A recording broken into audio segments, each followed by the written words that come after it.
అయినా కుక్కలంటే నీకు ఎందుకంత అసహ్యం? అదొక విషాద గాథ. జర్నీ చేస్తూ కథలు వెంట నా పనే సరదా. ఆ కథ అంటే చెప్పవాలుడు. Please please please please please. సరే సరే, అందరి జీవితాల్ని గాడ్ మారిస్తే నా జీవితాన్ని డాగ్ మార్చింది. అంగెప్పారు. అవి నేను 5th క్లాస్ చదువుతున్న రోజులు రా. నాలో అల్లరి అనే క్యారెక్టర్ చీరుస్తున్న రోజులు కూడా అవి. ఎన్ని అదో పనులు చేసిన ఇంట్లో మాత్రం బుద్ధిమంతుల్లా బిల్డప్ ఇచ్చాడు. అందరూ నమ్మేసేవారు. బజార్కి వెళ్తే ఏదో తీసుకొచ్చే మా నాన్న ఒకరోజు యాక్సిడెంట్లో గాయపడిన కుక్కను తీసుకొచ్చాడు. దానికి విశ్వాస్ అనే పేరు పెట్టి తట్టలో ముద్ద అన్నం పెట్టాడు. ఆ పేరు పెట్టి నెక్స్ట్ సెకండ్ నుంచి అది నన్ను పట్టించడం స్టార్ట్ చేసింది. దొంగతనం చేస్తావురా?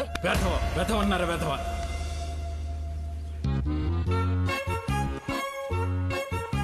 ఏమేవ్, ఇంట్లో గుడ్లున్నాయా? లేవండి. ఇదిగో నీ కొడుకు ప్రోగ్రెస్ రిపోర్ట్ లో ఉన్నాయి, వాడుకో.